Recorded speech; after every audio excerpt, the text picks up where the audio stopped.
Oi, pessoal! Já estamos aqui prontíssimos para o nosso primeiro encontro, para a nossa primeira aula. Eu sou a professora Desirê Fará. Se você ainda não me conhece, eu quero expressar a minha alegria de estar começando essa jornada junto com vocês. E cada encontro nós vamos construindo o nosso conhecimento. E eu sempre costumo dizer que um curso à distância, quem determina a profundidade dele é o aluno. Nós vamos estar aqui conversando sobre Design Thinking, que eu não sei se você já conhece essa ferramenta, né? Pelo cenário colorido já dá para ver que é algo que tem muito movimento. E nós vamos respeitar a decisão de cada aluno, a profundidade de cada aluno, mas pode ter certeza que nós estamos assim ansiosíssimos por esses encontros. E aí, a partir de agora, nós vamos entender um pouco mais sobre design, qual a sua utilidade no mundo corporativo, independente do curso que você escolheu para cursar aqui conosco, né, para ter essa formação. Saiba que o Design Thinking ele pode ser aplicado em qualquer área e a qualquer momento, desde que seja feito de forma estruturada. Então, seja muito bem-vindo. Desde já nós agradecemos, porque nós sabemos que a decisão de estudar conosco é uma decisão, é uma escolha do aluno, que é o nosso cliente, né? Então, muito obrigada por nos escolher desde já. E eu espero que vocês curtam daí, da mesma forma que a gente está curtindo o conteúdo aqui no estúdio, porque, olha, se ninguém fizer, Desirê Fará, é o meu nome, então anota aí para não esquecer. E a partir de agora nós vamos mergulhar nesse assunto de Design Thinking. Inclusive, hoje a nossa aula é sobre conceito e contextualização. Nós vamos trabalhar, a princípio, nós vamos ter esse primeiro contato com essa ferramenta de inovação, para que a gente possa, a partir do conceito da contextualização, a gente mergulhar em suas etapas. Ok? Então, estão prontos? Muito bem. Ó, já que viemos, eu sei que você tinha muitas outras coisas interessantes para fazer agora. Eu sei disso. Mas já que viemos, já que estamos aqui juntinhos, conectados, vamos fazer valer a pena. Vamos absorver o máximo do conhecimento, porque, olha, não basta ter um certificado, não basta ter um diploma. Nós precisamos ser profissionais diferenciados no mercado. E o que é que nos diferencia no mercado de trabalho? É exatamente o nível intelectual, ou a profundidade do seu conhecimento. É isso que nos diferencia. E o que eu gosto aqui do nosso grupo, da nossa rede, é que a gente não se preocupa apenas com a parte técnica, do saber fazer, mas a gente se preocupa com o querer fazer, com a parte comportamental dos nossos alunos. E é por isso que nós vamos estar aqui. Eu sei que muitos outros professores vão passar por aqui com conteúdos fantásticos, porque nós queremos formar os melhores profissionais. Ok? Muito bem, então vamos nessa, vamos juntinhos para a gente começar a estudar um pouco sobre os conceitos ou o conceito de Design Thinking e sua contextualização. Eu queria começar falando sobre o que a gente muito ouve falar, né? Que é inovação. Para você, o que é inovação? O que é que você pensa sobre inovação? Pergunta aí ao colega que está ao lado, ou alguém que está próximo a você, o que é que a pessoa entende sobre inovação. Toda inovação ela é lucrativa? Ou toda ideia traz uma inovação? O que é inovar? Primeiro, você já inovou aí na sua vida profissional, na sua vida como estudante, na sua casa? Se você inovou, o que foi que você fez que você considerou uma inovação? A gente tem que ter muito cuidado com esse conceito de inovação.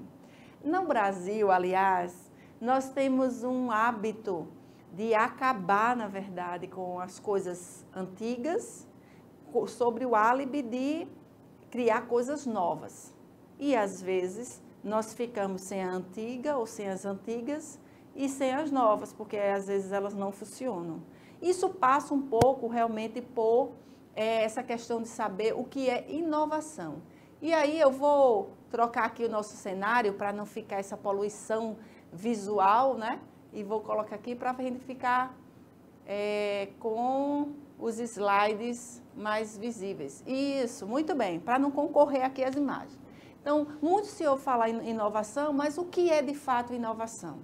Inovação é a ação ou o efeito de criar. Se você for pegar no dicionário a definição de inovação, resumidamente é isso aí. É a ação ou o efeito de criar. Isso é inovação.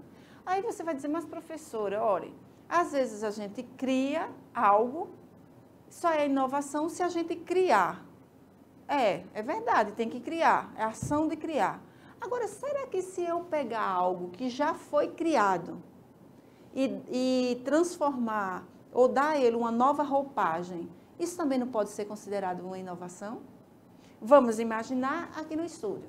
A gente vem dar aula e aí alguém inovou no Brasil e no mundo com o ensino à distância. Ótimo, essa inovação já aconteceu. Agora, será que aqui a gente não pode inovar a forma de transmitir os conteúdos? Então, é uma inovação dentro de uma inovação. Então, a gente tem que pensar que inovação nem sempre é criar algo novo.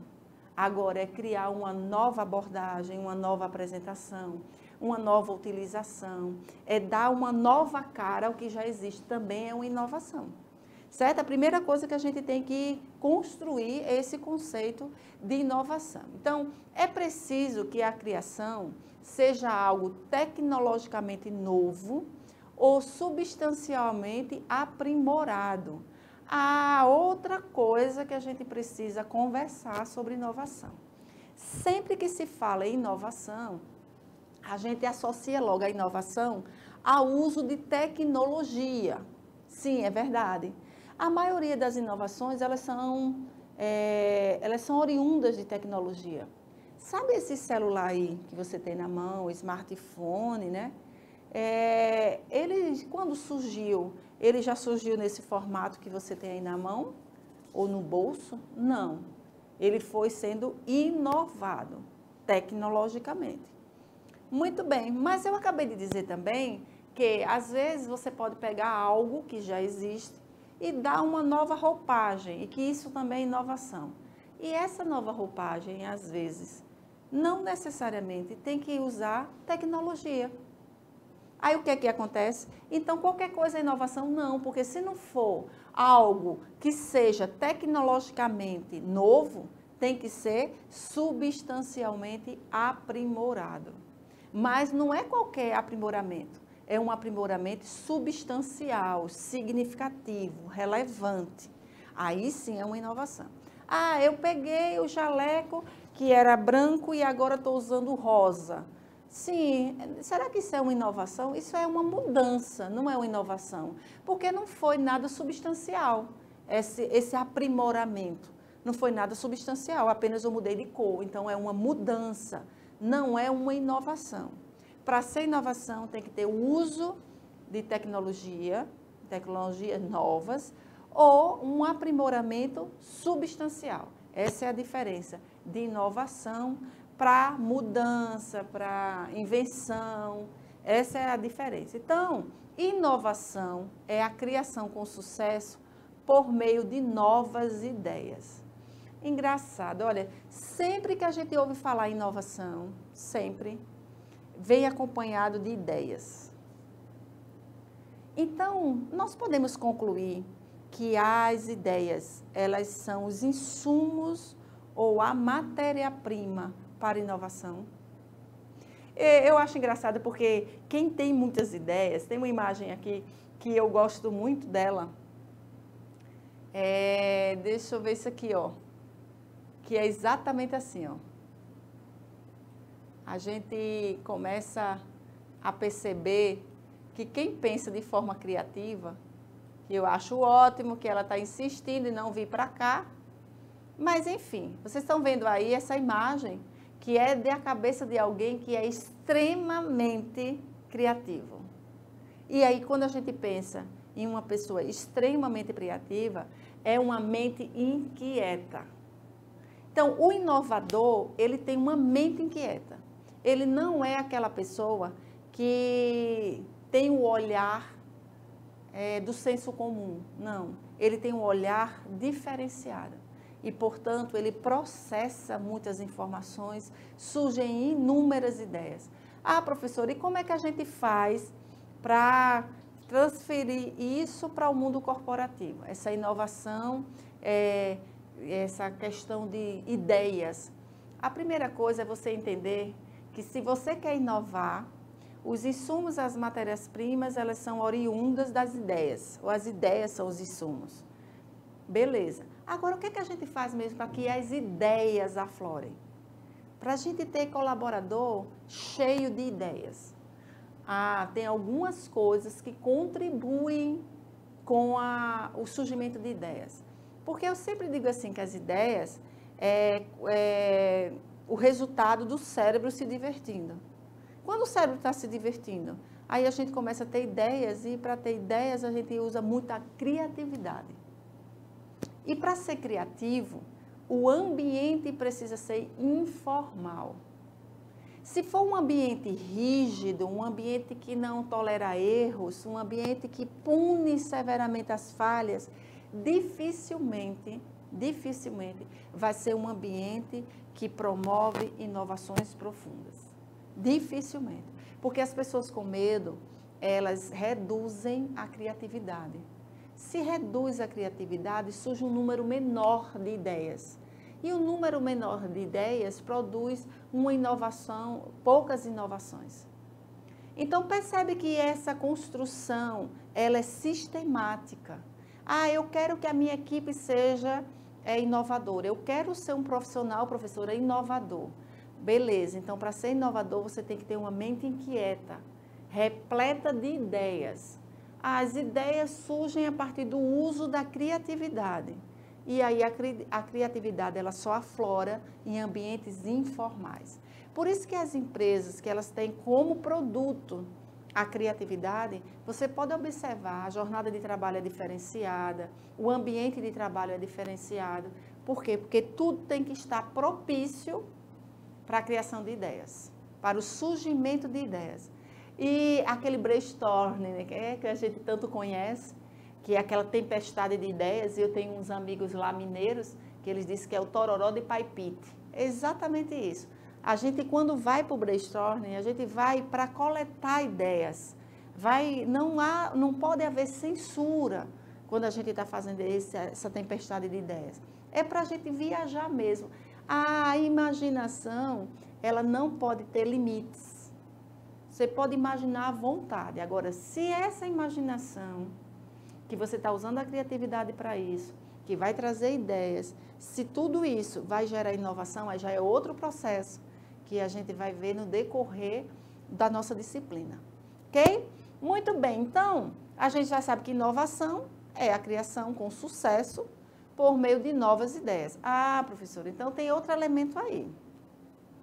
A inovação, ela tem que trazer sucesso. Ela tem que trazer resultados diferenciados. Senão, não é tão assim inovador. Se os resultados produzidos são os mesmos, então não posso dizer que foi uma inovação. De repente foi uma invenção, de repente foi uma criação, mas não foi uma inovação. Então, a gente tem que ter cuidado com essas questões. Nós estamos, assim, contextualizando vocês nos mínimos detalhes para a gente entender ainda melhor o design thinking.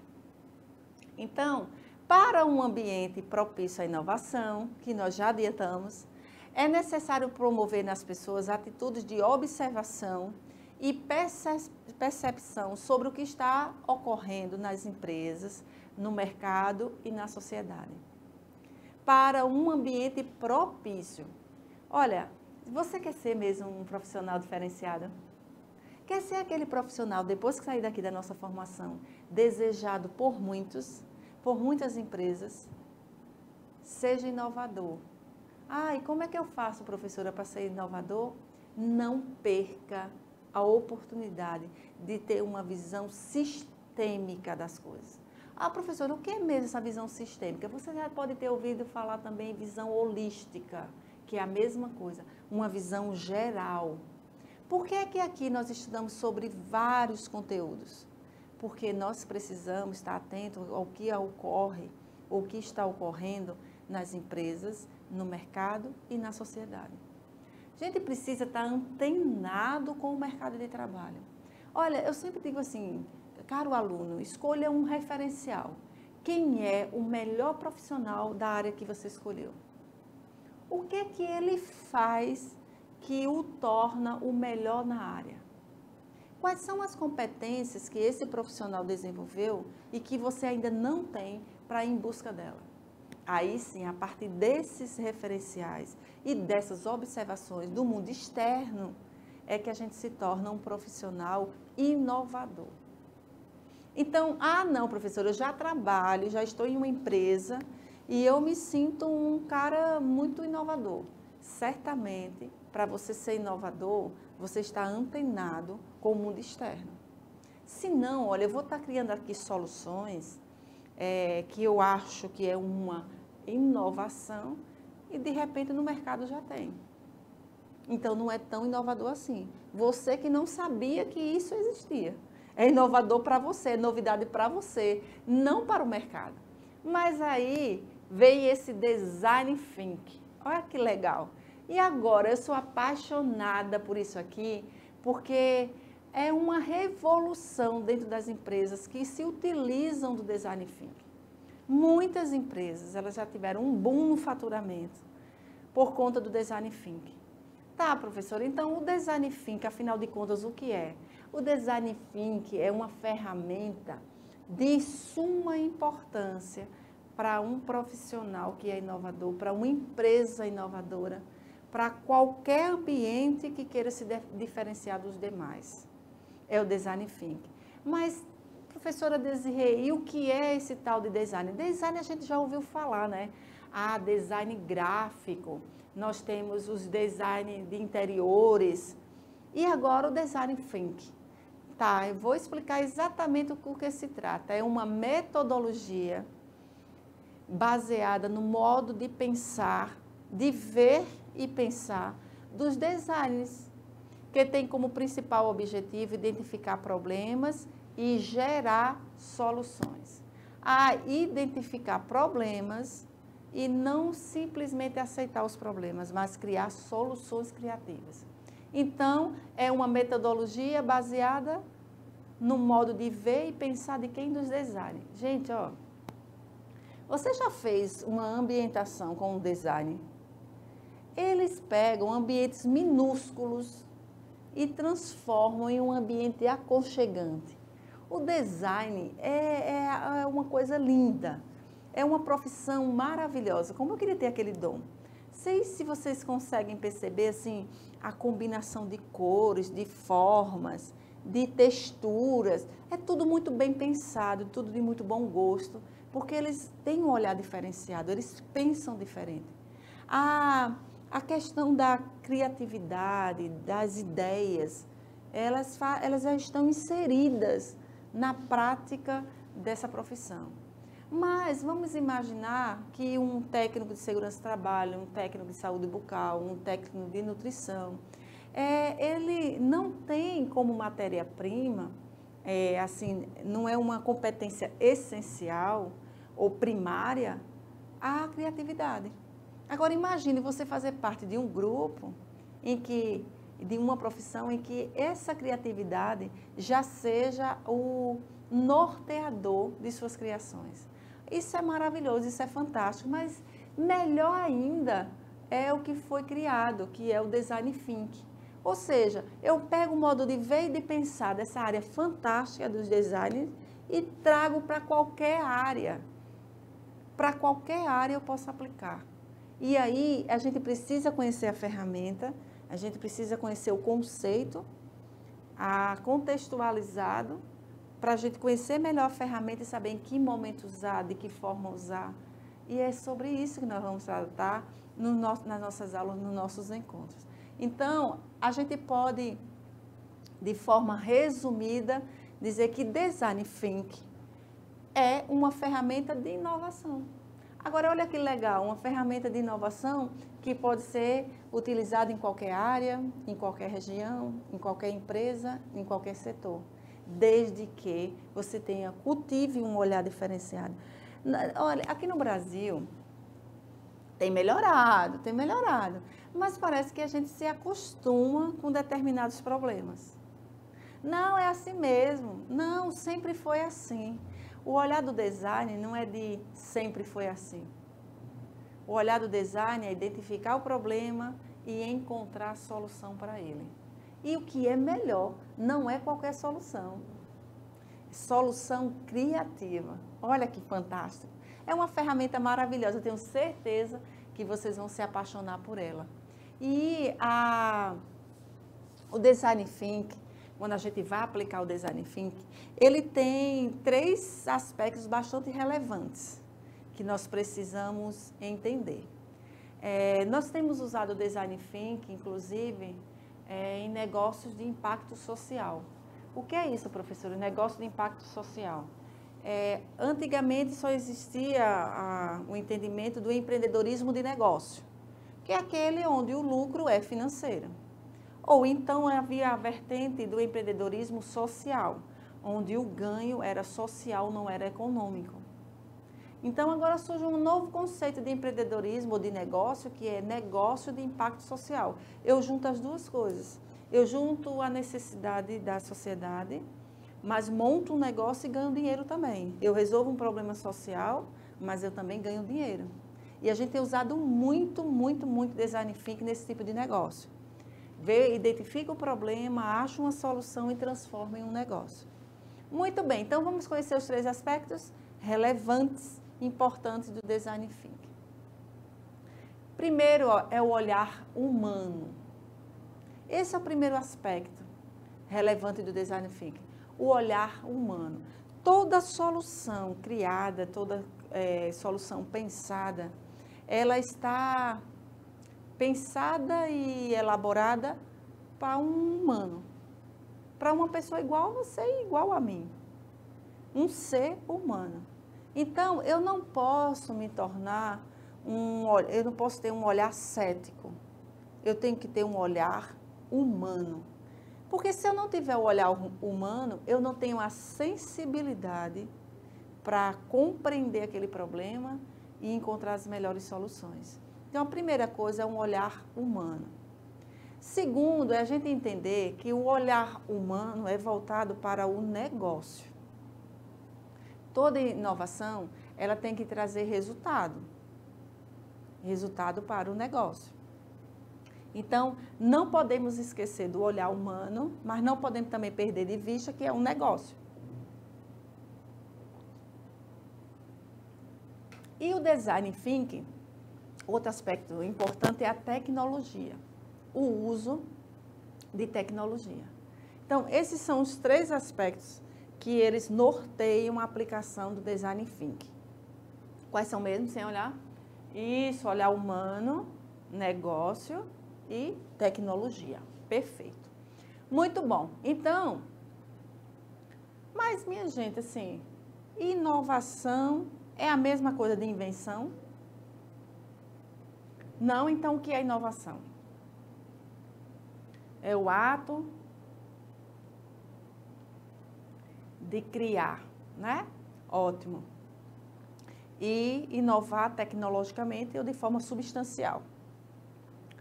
E quando é que uma inovação ou algo que a gente acha que é inovação, a gente descobre que é uma invenção? Sabe quando? Quando ele não traz os resultados propostos ou os resultados esperados. Aí não foi uma inovação, foi uma invenção. Por quê? Eu tenho que pensar no negócio. Se é negócio, tem que ter resultado positivo. Quando é que eu sei, professor, se foi uma inovação ou uma invenção? É simples, a inovação produz resultados positivos. A invenção, ela não é aceita pelo mercado, ela não é comprada pelo mercado, ela não modifica os números organizacionais. Aí isso é uma invenção. Tem muita gente inventando e pouca gente inovando. Então, lembra que eu disse, eu mudar a cor do jaleco? Tá, não é uma inovação. É uma invenção minha. É uma mudança que eu quis fazer. Porque não vai alterar em nada Em nada. O volume do conteúdo, o nível de absorção do conteúdo por vocês aí do outro lado, por causa do jaleco. Ah, professora, mas pode comprometer ou desviar a atenção? Pode. Eu posso estar dificultando, ainda é pior, que aí é que não é uma inovação mesmo, é uma invenção. Ok? Para ter cuidado, porque quando a gente vai para o campo das ideias, aí às vezes as pessoas querem que todas as ideias elas se transformem em uma inovação. Mas nem toda ideia, ela traz em si uma inovação. Porque tem ideia que é só uma invenção, não produz realmente resultados significativos.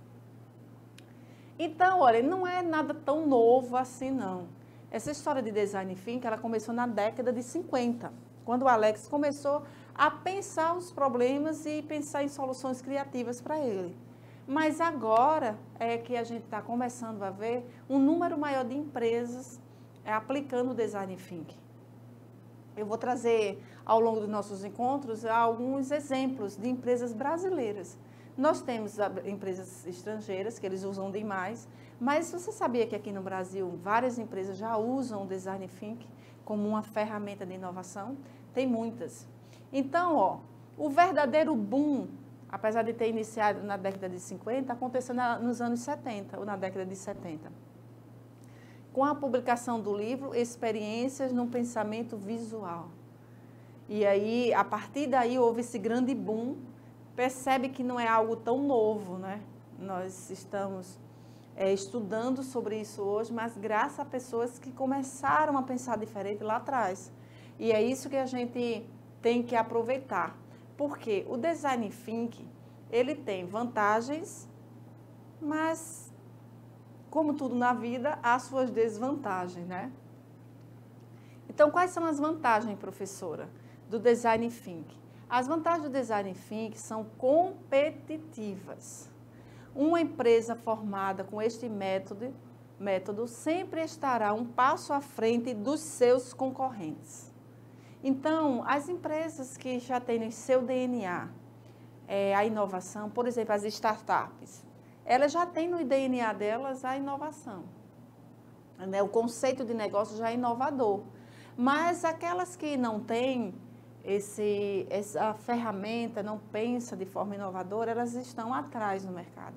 Elas não estão no topo da liderança ou não estão no ranking, lá no topo, como líder do seu segmento. As empresas que estão como líder do seu segmento, podem ter certeza que é porque elas são inovadoras. E talvez use essa ferramenta de design thinking. Tem algumas empresas que elas usam o design thinking que elas se reposicionam no mercado.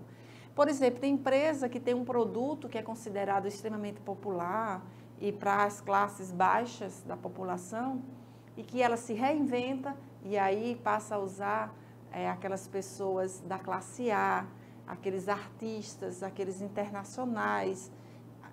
Houve um reposicionamento da marca. Você conhece alguma empresa brasileira, genuinamente brasileira, que fez isso? Ah, professora, aquele produto só quem usava era a classe C, D e E. Agora não, professora, nas festas da elite, ela está lá presente, esse produto está lá presente. Conhece alguma empresa brasileira que fez isso? Certamente você até já usou algum produto dessa empresa que nós vamos estudar também, né? Mas, olha, em termos de gestão, o espírito de coesão, responsabilização e valorização de cada colaborador são consequências positivas de sua implementação. Ah, isso é importante. Eu não sei se vocês sabem, mas as grandes ideias, elas podem vir de qualquer colaborador da empresa e de qualquer nível. De qualquer nível. E eu achei interessante, eu estava em um evento onde o orador contou que existia uma empresa, era fabricante de shampoo, e toda a embalagem dela era feita de forma automatizada, né? Com máquina. E os seus clientes estavam reclamando que algumas caixas, elas estavam indo vazias. Ou seja, lá na esteira, quando vinha a caixa vazia, que eram inseridos shampoos, então, em algum momento, havia falhas e que a caixa passava e nenhum shampoo era inserido dentro dessa caixa. E isso era empacotado lá, armazenado lá e ia para o cliente. E quando chegava lá, o cliente via que a caixa estava vazia. Então, o que fazer para resolver esse problema? Foi feito um brainstorm dentro da empresa e cada um que desse, né, uma sugestão, vamos reduzir o ritmo, né, dessa inserção dos shampoos dentro da caixa, vamos deixar a esteira mais lenta e aí isso comprometia a produção final. Enfim, aí chegou um cidadão, um funcionário, que não era do nível nem tático nem estratégico, era do nível operacional. E ele disse uma coisa fantástica. Ele disse, por que a gente não põe no final da esteira um ventilador? Porque quando a caixa vier vazia, ela vai voar. Ela não vai para o armazenamento vazia, ela vai voar da esteira por causa do ventilador. Olha que coisa fantástica. Isso é maravilhoso. Isso é um ambiente propício à inovação, à criatividade, a ideias. Quando as pessoas, os colaboradores, eles são ouvidos, são valorizados, existe esse espírito de equipe, há uma coesão, uma responsabilização e valorização de cada colaborador.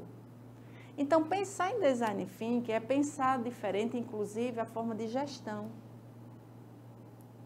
Porque, como eu falei, em um ambiente tenso, dificilmente vai aflorar a criatividade. E quando a gente vai ouvir o colaborador, a gente não pode, quando a gente estiver coletando ideias, a gente não pode fazer juízo de valor da ideia. Ah, essa não presta, essa é ótima. Não, essa agora não. Não, você ouve sem fazer nenhum filtro. Colete todas as informações. Por isso que a gente diz que é uma tempestade de ideias, um tororó de palpite. Você junta todas as informações, todas as ideias. Depois é que a gente vai pensar qual que pode ser implementada, por que não, se é o melhor momento. Mas o momento de brainstorming é sem nenhum julgamento. É para coletar. E as empresas que elas são inovadoras, podem ter certeza que elas têm assim, a gestão diferenciada. A gestão é diferenciada. E aí, no entanto, no design thinking provoca muita incerteza, uma sensação de tomada de risco e contínua mudança que podem deixar desconfortável alguns colaboradores. Sabe aquele modelo mental que a pessoa já tem formatado, já está acostumado, já cultiva há muito tempo? Então, quando a gente vai implementar o design thinking na empresa, é verdade, às vezes causa desconforto em alguns colaboradores. Sabe aquele pessoal que quando a gente diz, vamos à praia amanhã? Vamos, qual praia? Tal praia, tá? Como é que nós vamos? Como é que a gente vai chegar? O que a gente vai comer? Em que restaurante nós vamos ficar? Já tem outro, beleza, qual é o horário? Passa lá em casa que eu vou embora. As pessoas são diferentes. Um é pragmático, outro é prático. Um é muito analítico, outro é sintético. Mas as pessoas são diferentes. Então, a desvantagem do design thinking, da implementação do design thinking em uma organização, é exatamente porque essas mudanças, às vezes, elas causam algum desconforto a alguns colaboradores. Então, a gente precisa, de fato, ficar atento a isso, para ir gerindo, né? Para que a coisa não seja travada no meio do processo.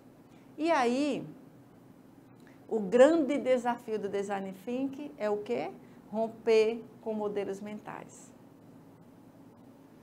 Quer ser um profissional inovador? Precisa romper com aquele modelo mental que a gente tem. Eu não estou dizendo que ele é ruim, eu estou dizendo que ele precisa ser aperfeiçoado, que ele precisa ser inovado, atualizado e olho ou visão sistêmica. Então, o maior desafio do design thinking é romper com modelos mentais. Sempre foi assim? Não, sempre foi assim não. Ah, uma máquina de tomografia, aquele barulho insuportável, aquele tubo fechado. Para criança, imagina. Mas não tem como dizer, ela está doente, ela precisa fazer o exame. E o equipamento é esse daí.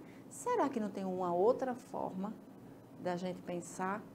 uma outra forma da gente elaborar esse equipamento. Isso nós vamos ver também por aqui. Vamos romper com os nossos modelos mentais e conduzir os nossos colaboradores, a nossa equipe a fazer o mesmo, se a gente quiser realmente ser um profissional inovador e trabalhar, né, com essa questão de inovação dentro das organizações. Então, promover uma revolução cognitiva. Quando a gente fala em inovar, a gente começa a inovar a partir de nós.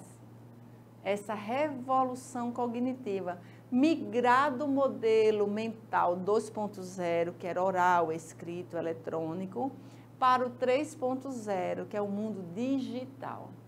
Olha, certamente vocês são jovens, certamente vocês são da geração mais recente. Mas olha só a nossa situação. Quem é da geração X? Antigamente se levava 25 anos para formar uma geração. Hoje a geração é formada a cada 10. Vocês que são jovens, vocês são nativos digitais. Nós, a geração X, nós somos imigrantes. Essa geração agora, Z, ela já no berço já está com tecnologia. Nós vimos a tecnologia surgir e viabilizamos para os nossos filhos e netos. Então, há um gap aí quando o assunto é mundo virtual, mundo digital. É muito mais fácil para quem é dessas gerações tecnológicas se utilizar do design thinking do que nós. O esforço de reconstrução ou de formatação mental é muito maior. Porque a gente tem que sair daquele modelo mental 2.0, que era oral, escrito, eletrônico, para vir para o digital. Olha, não sei quando você fazia prova, eu não sei seu nível sua faixa etária, mas só para você entender e a gente contextualizar ainda melhor.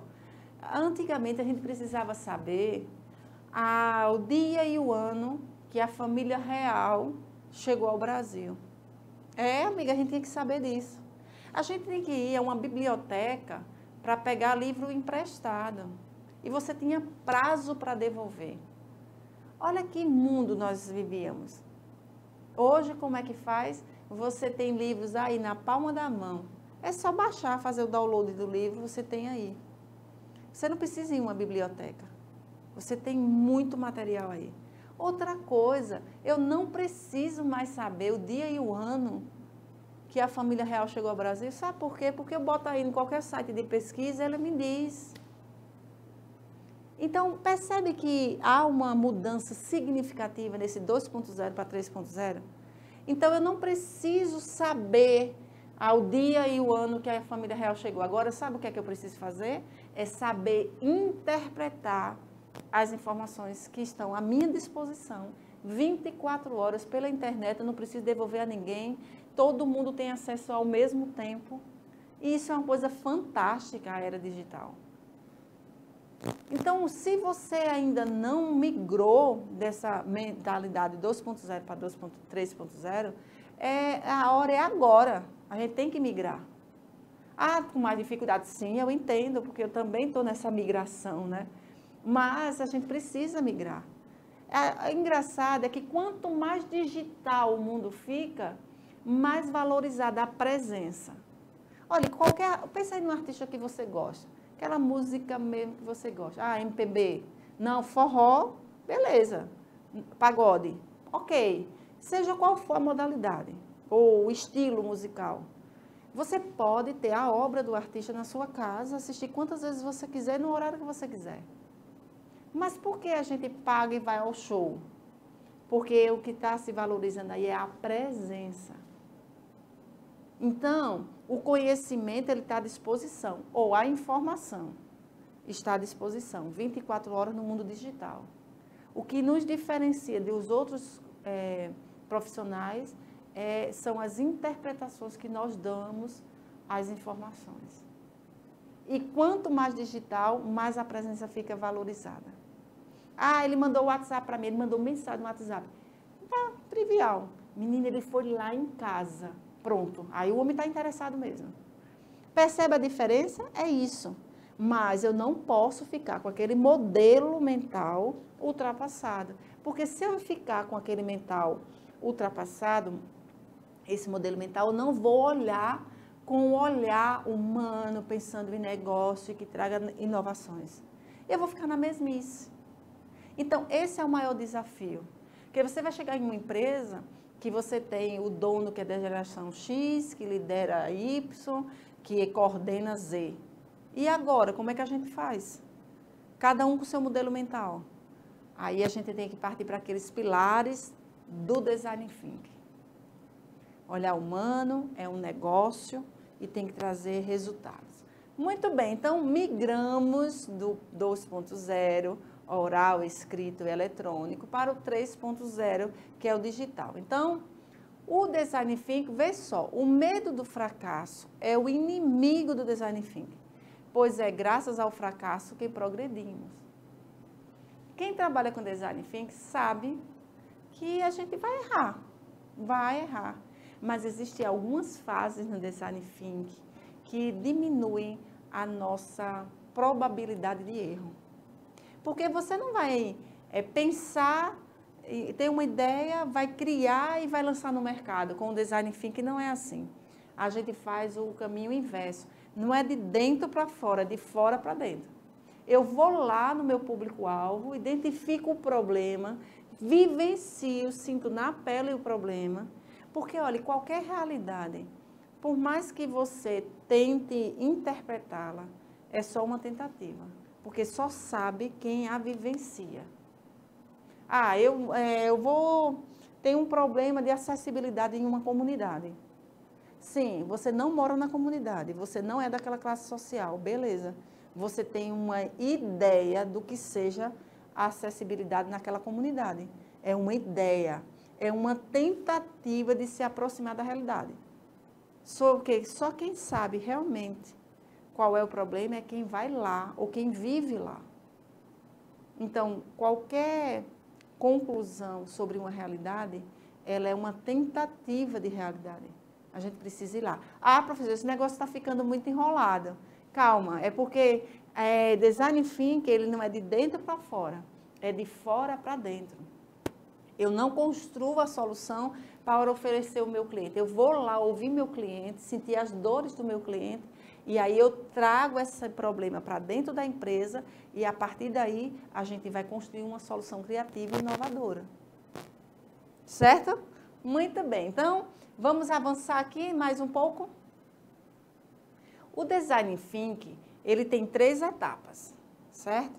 Que nós vamos estudar cada etapa detalhadamente nas nossas próximas aulas. Mas eu queria que você saísse hoje do nosso primeiro encontro entendendo que Design Thinking a gente pegou o modo de pensar do design e transformou o Design Thinking em uma ferramenta de inovação. Que os 3 aspectos relevantes do Design Thinking é o olhar humano, o negócio e o resultado. Perfeito. Depois a gente entende que o maior desafio do Design Thinking é mudar o nosso modelo mental, aquele de oral e escrito para o digital. E que o Design Thinking, ele tem 3 etapas importantes. As etapas, elas são flexíveis, lógica, criação, inovação, ideia, não podia ser rígida. As etapas elas são flexíveis e não precisam ser aplicadas em sequência, pois podem ser moldadas de acordo com o projeto, o problema e solução que se deseja alcançar. Então, a gente já sabe que elas não são rígidas e que elas podem ser moldadas, alteradas, ajustadas de acordo com a nossa necessidade. Professor, e quais são essas etapas? Nós vamos estudar sobre elas no próximo encontro, que é a etapa de pesquisa, imersão, prototipação. Essas etapas, inclusive, eu acredito que eu trouxe aqui essas etapas, ó.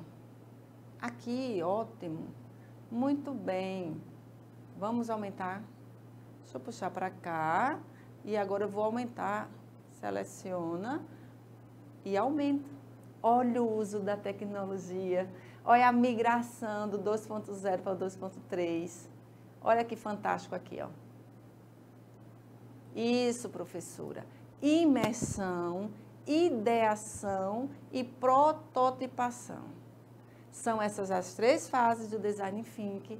Cada uma tem uma forma de ser conduzida e cada uma traz uma possibilidade da gente minimizar as possibilidades de erro. E é sobre cada uma delas que nós vamos estudar, porque eu quero que vocês sejam os melhores usuários dessa ferramenta chamada Design Thinking.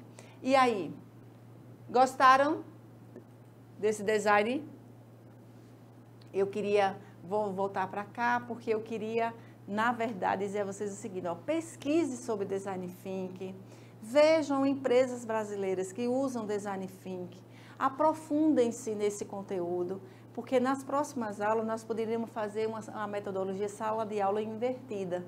Ou seja, o que nós vamos tratar, você já estudou e durante a aula você só vai absorver alguns detalhes que talvez você não tenha conseguido captar nas suas pesquisas.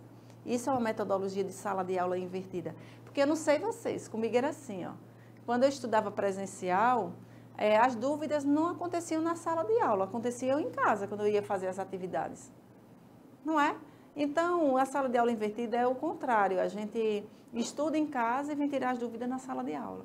E eu gostaria de fazer essa mesma metodologia com você, mesmo sendo um curso à distância. Pesquisa sobre Design Thinking, sobre cada uma dessas etapas, e aí vem para a sala já com as suas dúvidas para assistir a nossa aula, que de repente alguma dúvida sua possa ser dirimida durante a nossa aula. Combinado assim? Então, ó, bons estudos, muito obrigada por hoje, e eu vou, mas eu volto. Porque se ninguém fizer, exatamente, Desirê fará. Tchau, pessoal, até o próximo encontro.